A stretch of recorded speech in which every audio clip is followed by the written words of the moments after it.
Antes da logoterapia, você tipo clinicava como psicólogo normalmente? Como que foram os seus primeiros passos aí como psicólogo, no caso, né?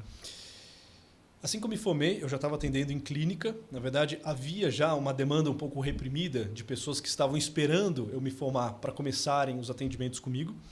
Isso deve-se muito ao fato de eu ter um engajamento na igreja, de ser coordenador de grupo de jovens, enfim. Então, quando as pessoas ficam sabendo que em breve, né, um novo psicólogo vai se apresentar ao mercado de trabalho e esse psicólogo está alinhado com seus valores, elas já ficam naquela expectativa, então assim que você se formar, se você tiver uma clínica, se for fazer atendimento individual, eu vou lhe indicar para minha mãe, vou lhe indicar para minha sobrinha, vou fazer atendimento contigo e assim por diante. Então, eu me formo logo na sequência, passado algumas semanas. Isso é uma coisa interessante a gente tocar, porque o que eu muito escuto é justamente isso. Mas como que é difícil achar um psicólogo católico ou que tem e tal. Mas partindo do princípio em que se fala na psicologia que no atendimento você não deve usar a questão dos seus valores religiosos para não influenciar, de certa forma, aquela pessoa que está sendo atendida e tal. Mas existe um discurso de falta e tal. Mas até que ponto uma pessoa católica alinhada com os valores, ela pode realmente fazer uma diferença? Ou será que essa barreira de você não deixar com que a questão dos seus princípios religiosos e de valores toquem o seu atendimento, ela já foi meio que rompida mesmo, assim, você acha? Então, acontece o seguinte, por mais que a psicologia ela busque ser uma ciência nesse sentido neutra, né? E de fato essa deve ser uma busca perene, né? A visão de mundo e a visão de pessoa que o psicólogo tem entram dentro do contexto, dentro daquilo que a gente chama de setting terapêutico. Não tem como. Né? Então, as ferramentas que você vai se utilizar, o lugar para onde você vai olhar, o modo como você vai tentar direcionar o olhar também do teu paciente, tem muito a ver com aquilo que você traz enquanto visão de mundo, aquilo que você traz enquanto visão de pessoa. Se porventura o profissional ainda, por mais que queira fazer uma psicologia assim, muito neutra, uma ciência muito neutra, um atendimento, né, muito neutro, tenha uma visão de mundo e uma visão de pessoa distorcida, contrária, por exemplo, à fé católica, é inevitável que ele conduza também o paciente por esses caminhos. Né? Essa neutralidade, no papel, ela dá muito certo. Na prática, não é isso que acontece. São duas pessoas que se encontram. Duas pessoas que têm o seu sistema de crenças, duas pessoas que têm a sua história, duas pessoas que têm os seus valores, duas pessoas que têm visão de mundo de pessoa. Nesse encontro, isso tudo acaba também se encontrando e pode entrar em choque. Então, imagina, de repente, alguém que tem uma vivência religiosa profunda procura um psicólogo que não só não é religioso, como vê na religiosidade ou na prática da religião um movimento neurótico, patológico, doentio, enfim. É evidente que ele vai conduzir o processo terapêutico para que o paciente passe a ver isso que ele vê. Para que veja também as práticas de piedade, a vida de oração como algo estranho, como uma espécie, sei lá, de mera sublimação, como uma neurose que ele desenvolveu. Enfim, então, há de se tomar cuidado. Né? O psicólogo ele entra em temas muito sensíveis, são horas e horas de encontro, comumente, e esse encontro se dá entre duas pessoas. É inevitável que a visão de mundo que o psicólogo tem acabe sendo posta nas ferramentas e nas técnicas que ele utiliza. Então, assim, eu entendo a preocupação que muitas pessoas têm. Eu não acho que o psicólogo, para atender, por exemplo, um católico, ele precisa ser obrigatoriamente católico. Eu não estou dizendo isso. Né?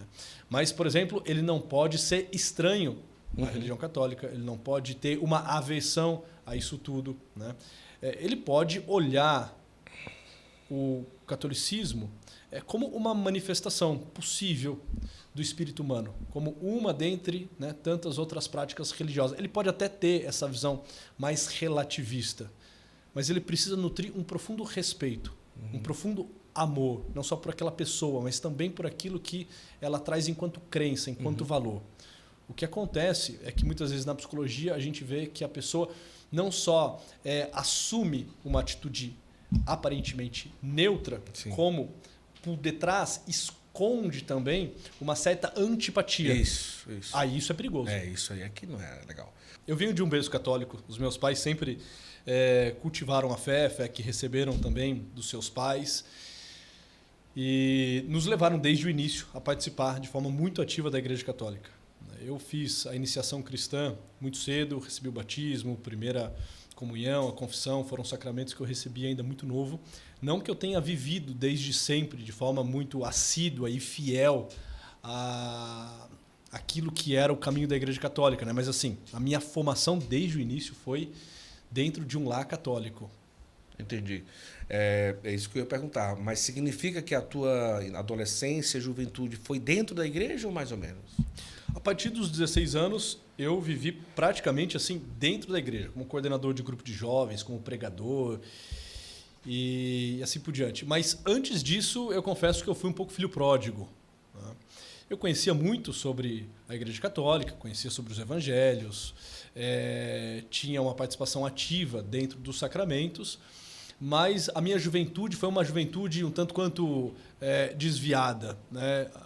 Eu consigo perceber que nasceu no meu coração uma certa rebeldia de querer conhecer um pouco o mundo, querer conhecer as festas, querer se aventurar um pouco fora dos muros da igreja, o que certamente me trouxe grandes problemas, muitas dores de cabeça, né? Uhum. Enfim, até os meus 16 anos, eu fui um jovem um pouco arredio. Eu não deixava de participar da igreja, porque era um pedido que os meus pais me faziam, que ao menos aos domingos eu pudesse estar com eles na missa e assim por diante. Mas eu estava muito longe da comunhão da igreja. Né?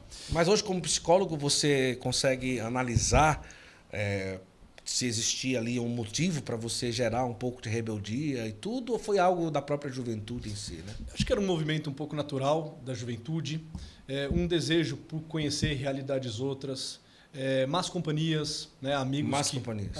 Isso, sem dúvida, conta muito para um jovem. Né? E sou de temperamento sanguíneo, então sou altamente influenciável, né? Se eu chego no ambiente... Não, eu sou sanguíneo e não sou. Brincadeira.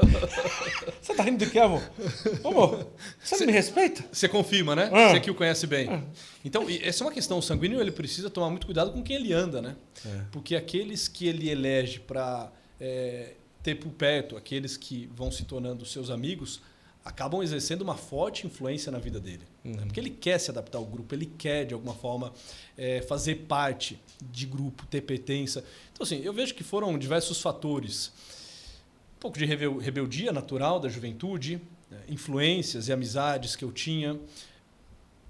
Eu acho que nenhum dos meus amigos vinha de uma família católica, assim como a minha, talvez, né? De nome, né? Católicos de IBGE, mas não católicos de fato, que levavam a sério a fé católica, como na oportunidade os meus pais já levavam.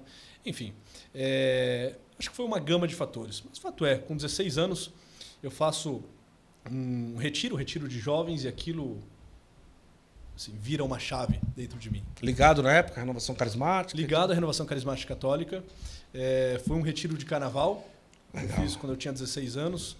E aquilo me colocou uma vez mais diante da verdade, diante da beleza que nós encontramos na vivência católica. E aí, com 16 anos, eu decidi levar isso tudo a sério. Então, olha, parar de ser um cristão morno, parar de ser um católico de meia tigela e abraçar isso tudo, levar essa fé de modo sério. Com 16 anos, depois dessa experiência que eu tive nesse retiro, eu fundei um grupo de jovens, fiquei durante 10 anos à frente desse grupo de jovens, comecei a fazer pregações neste, em tantos outros grupos, em outras cidades. Aí, de fato, eu comecei a me envolver com isso tudo e estudar, conhecer mais sobre a palavra, sobre os textos.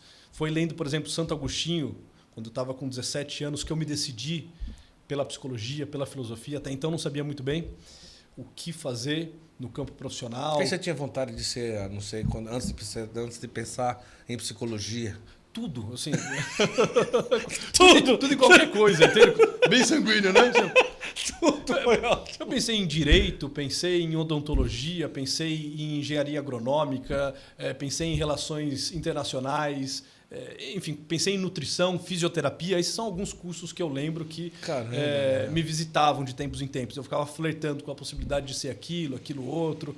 E, de algum modo, eu me identificava com todos eles. Eu percebia que tinha algo dentro dessas áreas que me chamava a atenção e que eu poderia oferecer alguma contribuição, que poderia se tornar uma espécie de ofício. Mas foi lendo Confissões de Santo Agostinho, com 17 anos de idade. Quando eu fiz 17 anos, eu ganhei esse livro de uma ex-namorada do meu irmão. E por curiosidade eu comecei a ler. No começo, confesso que eu achei ele um pouco difícil, mas aquele tipo de escrita estava me agradando bastante. Uma escrita muito intensa, um conteúdo filosófico, mas que de algum modo naquele momento eu já estava conseguindo acessar. E ao terminar o livro de Confissões, Santo Agostinho, eu me decidi. Falei, bom, eu vou fazer ou psicologia ou filosofia, certamente um desses cursos. E aí, por fim, acabei fazendo os dois. Comecei psicologia, no meio da faculdade de psicologia, eu iniciei também a faculdade de filosofia, fiz durante um tempo as duas juntas. Sim. Quando iniciou os estágios na área da psicologia, eu precisava dispor de muito tempo para fazer os estudos e também realizar os estágios obrigatórios. Eu tranco a filosofia e depois que eu me formo, estava faltando acho que 1 ano e meio para concluir a filosofia, aí sim eu finalizo a minha graduação em filosofia. Então, sim, foi tendo contato com essa obra de Santo Agostinho que eu comecei a entender e sentir uma curiosidade para conhecer mais sobre a alma, sobre a pessoa humana, sobre a liberdade humana, sobre o livre-arbítrio, sobre o problema do mal. Enfim, isso acabou me levando para essas duas áreas.